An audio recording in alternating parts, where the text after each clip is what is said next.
আসসালামু আলাইকুম সবাইকে। আশা করি সবাই ভালো আছেন এবং সুস্থ আছেন। আল্লাহর রহমতে আমরাও ভালো আছি এবং সুস্থ আছি। নতুন একটা ব্লগ নিয়ে হাজির হয়ে গেলাম। আশা করি ব্লগটি সবার ভালো লাগবে। আর এখানে রান্না থেকে শুরু করছি। যেহেতু আমার সকালবেলায় অন্য কাজ বাদ দিয়ে স্কুল যেদিন আরকি আমার বাচ্চার স্কুল খোলা থাকে, সর্বপ্রথম আমাকে রান্না করতে হয়। আর এখানে রান্না করব আ মাছ রান্না করব।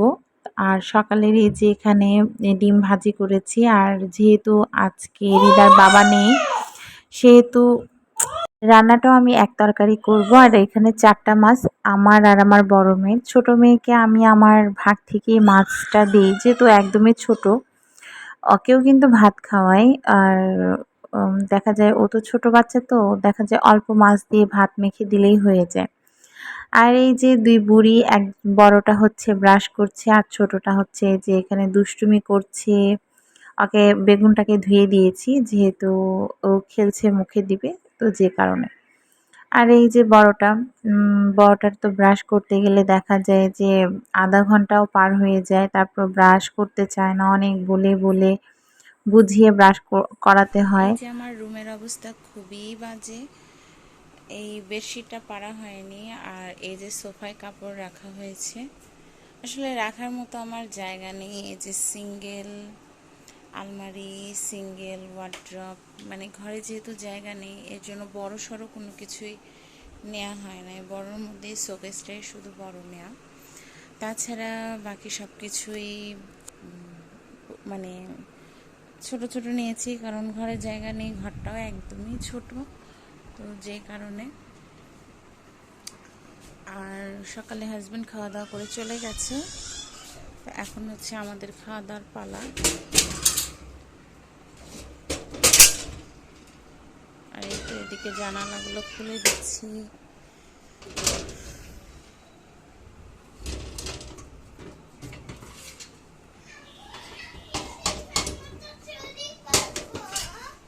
তুমি তো স্কুলে যাবা, তুমি চুরি পরবা কেন মা? এসে শোনো, প্রাইভেটে যাবা না, তখন তোমাকে আমি চুরি পরাই দেবো। হ্যাঁ, আচ্ছা ঠিক আছে।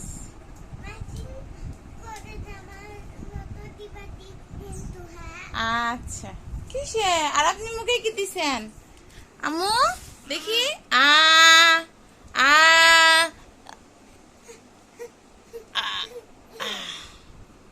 বেগুনের চোচা। আ আরো গাইছেন? হ্যাঁ, আরো।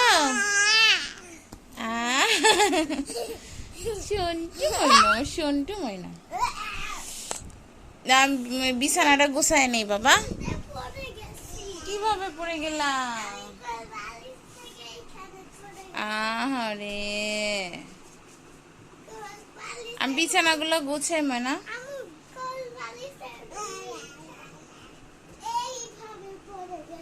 এইভাবে পড়ে গেছ? আহারে আমার সোনা বাচ্চাটা। আর আমি যে কাজেই যাব না কেন, আমার এই ছোট্ট বুড়িটার আমার কাছে থাকতেই হবে। আর এই যে বিছানাটা পরিষ্কার করব, তো কোনোভাবে আমার পিঠ ছাড়ছে না। তো ভাবলাম ঠিক আছে, যেহেতু পিঠ ছাড়ছে না, ওকে নিয়ে কাজ করা যাক। আর এটাও একটা চ্যালেঞ্জ, মানে একটা মা হওয়ার পরে বাচ্চাকে নিয়ে স্ট্রাগল করা, মানে কে কতটুকু পারে, এটাও একটা চ্যালেঞ্জের বিষয়। আর আমার যেহেতু নর্মাল ডেলিভারি, সেহেতু কিন্তু আমার রিকভার করতে খুব একটা সময় লাগেনি। যেহেতু আমি এ বাসায় একাই থাকি। যদিও এটা আমার শ্বশুরবাড়ি, যেহেতু আমার শ্বশুর মারা গেছে, আমার শাশুড়ি তার নিজের জন্য একটা বাড়ি করেছে আলাদাভাবে। আমরা বলিনি থাকতে, আমরা তো ২ ছেলে। আমরা বলতে আমার হাসব্যান্ডরা ২ ভাই, ২ জনই চেয়েছে যে ২ জনার কাছেই রাখতে। কিন্তু সে আসলে কোনোভাবেই কারো কাছেই থাকবে না। সে চায় তার মতো করে থাকতে। তো ঠিক আছে, সে যেহেতু এখনো নিজের কাজ নিজে করতে পারে, আমরাও খুব চাপাচাপি করি না যে সে যতদিন পারে থাক, তারপরে যখন পারবে না তখন আমাদের কাছে নিয়ে আসবো। তো সেহেতু আমি কিন্তু আমার বাচ্চাদের ক্ষেত্রে কোনো সাপোর্ট পাইনি। আমার মা হচ্ছে আমার বড় বাচ্চা হওয়ার পরে আমার শ্বশুর অসুস্থ হয়ে যায়। তখনও অনেক স্ট্রাগল করেছি। তখন যদিও আমার ভাগ্নিকেও আমি ভাগ্নি বলতে আমার বড় ননদের মেয়ে আমাদের কাছে থাকতো। আমাদের কাছে বলতে আমার আর আমার হাসব্যান্ডের কাছে। ওকে ইন্টার পর্যন্ত পড়ানো হয়েছে।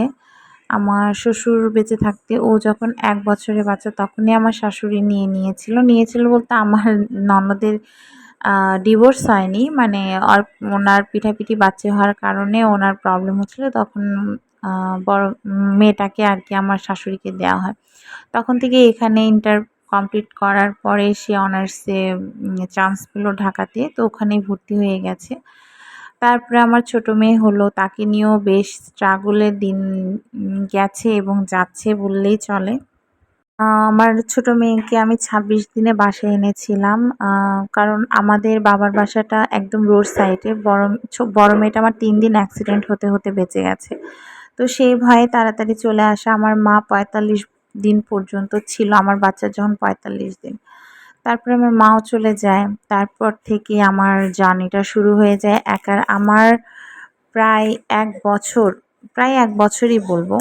আমার কাছে কেউই ছিল না। কেউ না। আমার মা না, আমার শাশুড়ি না, কেউ না।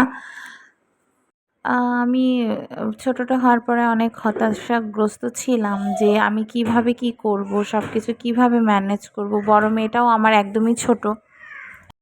তারপরে ছোট মেয়েটা হলো, হওয়ার পরে বলে না যার আল্লাহ আছে তার কাউকে লাগে না। তো আমার কিন্তু দিন কিন্তু ঠিকই পার হয়ে গেছে। দেখতে আমার ছোট মেয়ের ১ বছর হয়ে গেছে। এখন অতটা কষ্ট হয় না যেহেতু ও হামকুড়া দেয়, কিছুটা হাঁটাও শিখে গেছে। আর ২ জন একটু মারামারি তো করবেই যেহেতু ছোট বাচ্চা, বাট দেখা যায় যে ২ জনার বন্ডিংটাও ভালো। একসাথে যখন খেলে আমার কাজগুলো ইজি হয়ে যায়। আবার যখন বিরক্ত করে অতটুকু বিরক্ত তো করবেই, এতটুকু তো মেনে নিতেই হবে। মা হওয়াটা তো এত সহজ না, বাচ্চা বড় করাটাও এত সহজ না। মানে প্রত্যেকটা মেয়েদেরই মানে এটা একটা স্ট্রাগলের একটা জায়গা। সেটা আ গৃহিণী বলেন বা একটা চাকরিজীবী বলেন, যেখানে যেটাকেই বলেন না কেন। তো আর এইদিকে হচ্ছে আমার বড় মেয়ে, ছোট মেয়েকে ২ জনকেই খাওয়ানোর পরে এই যে আমি খেতে বসেছি। এখন বাজে কিন্তু প্রায় আ রাত বলছি কেন, আম বিকাল আসরের আজান দেওয়ার আগে এটা খেয়েছি আমি। ভাত খেয়েছি। তো দেখা যায় যে ওদের খাওয়ানো এটা ওটা করতে আমার খাওয়াটা অনেক মানে একদম হিজিবিজি হয়ে যায়। আর এই যে ২ জন কি যেন করছে আমি একটু শুয়ে ওদের ক্লিপ নিচ্ছিলাম। পুতুল নিয়ে তারা খুব মারামারি করছিল। আমার ছোট মেয়েটা নেয়ার জন্য খুব মানে চেষ্টা করছিল, আমার বড় মেয়েটা কোনোভাবেই দিবে না। তো সেটাকে একটু মেমোরি হিসাবে রাখার চেষ্টা আরকি এই।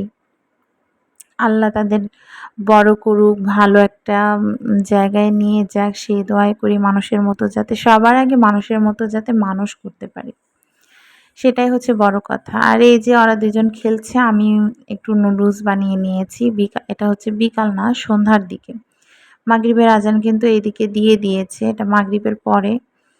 তো ওরা ২ জন খেলছে, আমি খাচ্ছি আর দেখছি। ওদেরকে আগে খাওয়ানো হয়েছে। খাওয়ানোর পরে আমি খেতে বসলাম। কারণ ওদের যখন খেতে দেব পুরো বিছানা মেখে যাবে। আর ওই নোংরা অবস্থায় আমার ভালোও লাগে না কেন যেন। বাচ্চারা নোংরা করবে এটা নরমালি, এটা নরমাল ভাবেই নিতে হবে।